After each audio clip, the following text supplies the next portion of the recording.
everybody, Gage here from Sharp. If you're anything like me, you've been very curious about the shape called the Deba, used to break down fish. I personally have not used this very much, seldomly in fact, maybe like once or twice to break down a fish. So we're gonna do something a little bit different here. We're gonna do a little fish breakdown for you. It's not gonna be great, I'll tell you that much. I haven't done this in a very long time, but we're gonna use this as sort of a benchmark for where I started out, and then in a month from now, I am going to break down a fish again on camera after having practiced over the next month. And I'm gonna tell you what I've learned and some tips and tricks that I picked up along the way in my learnings, and see if maybe that encourages you to try out a Deba. We've got this beautiful yellowtail snapper here that we're gonna try to break down today. And yeah, so without further ado, let's get to it. All right, folks, here we go. We got our fish ready to break down. It's been scaled already, the guts have been removed. It's still got collar on one side, not on the other side. Some things you want to check for when you get fish are the eyes. Make sure they're nice and clear and not cloudy. That's a good sign.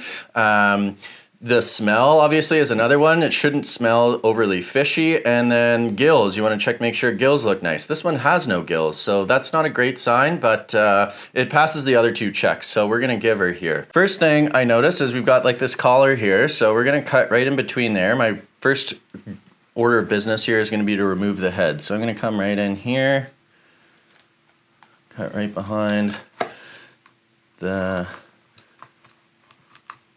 collar. I'm gonna do that on both sides. Where are we here? Right about there.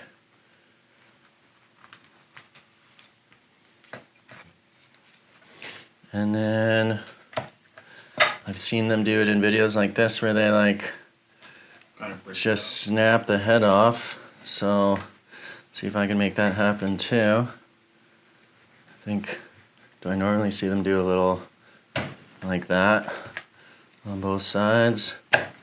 Yeah, there we go. Okay, step one, done without too much waste. There's like a little bit of flesh left in here, but I think pretty decent. Not bad. Chip the Deba. We did not chip the Deba. That's what the Deba is for. Pretty robust. And then yeah, that's actually a good point, Jake. Like, as long as, you know, like when you do this, you're still going straight. It's when you twist that's gonna cause issues, right? So as long as we avoid the twistage. So next thing I'm gonna do is I'm going to make an incision down here. I'll follow here and do that. And now we can kind of just follow. There's like kind of a plate that runs through the middle of these guys. So you can kind of just follow that. I got a little bit too much up here, but that looks good, right? So now I can see, you can see like where the bones are right here. So I'm gonna follow that. And I've seen people do this two different ways. Some guys come this way, but this is already open for us. So the other way I've seen guys do this is they'll just follow this the whole way. Like they won't come from the other side, and they'll get this right off. So let's see if we can make that happen too. This knife is crazy sharp, so I'm gonna be careful. You can get a little too close to the bones, so close that you go right through them into the other side, so we don't want to do that. I'm just gonna take my time here following down these bones here. And you know what, man?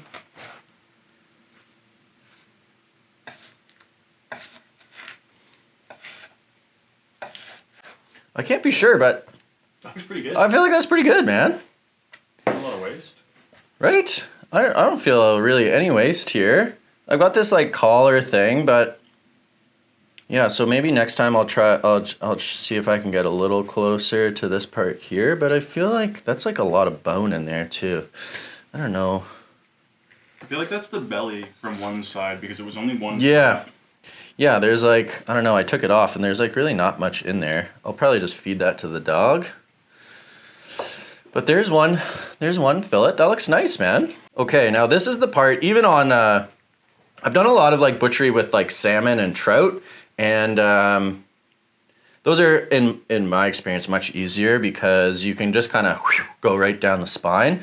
But the part that I always have trouble with is doing this other side, right? Because now it's like so close to the cutting board, it gets a little tough. But what I've seen guys do is I always used to try to keep my knife like parallel like this, for lack of a better term. But what I've seen a lot of guys do, and I'm going to do it right now, is they'll go like, they'll kind of tip their knife down more like this just to create that incision and get access to the inner workings of our fish here.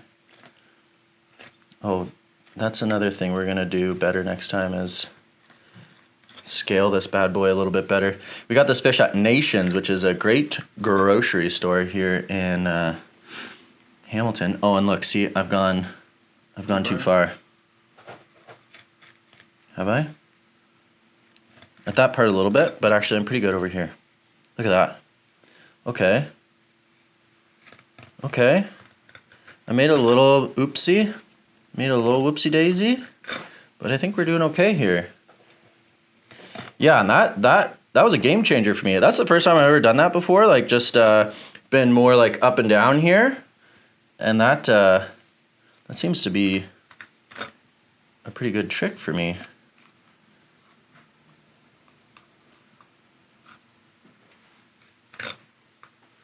Okay, I'm having a little bit of trouble as I get onto the other side of this bone here.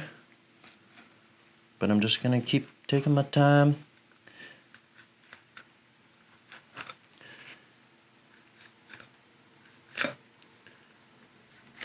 Can't wait to hear all of the suggestions in the comment section down below.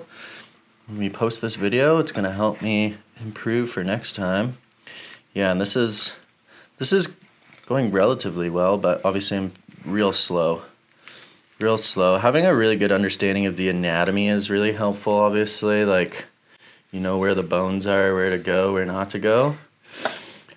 And yeah, so we've got, that turned out pretty good though. I've got a couple bones in here that probably shouldn't be there. But the thing on the whole, I feel like it was pretty good, man. You didn't get any rib bones, those are just the pin bones. Yeah, and then I felt like when I was doing this, I've kind of mushed this up a little bit. But you know what? That's not bad. And like wastage, not a ton, man. That's pretty good. There's like, I don't feel like I could have gotten any more off of that than I did. I'm really proud of myself. That turned out great. Well, so there you have it, guys. If you're worried about trying the Deba, just go for it, man. It's not as hard as you might think. Yeah, I'm excited to show you guys what I've learned over the next month and see how I can improve this even more. I think the things that I will seek to improve are just the condition of the fillet when I'm finished, making sure, you know, when you're doing those like more and more of those kind of strokes, you're gonna kind of screw up the flesh a little bit.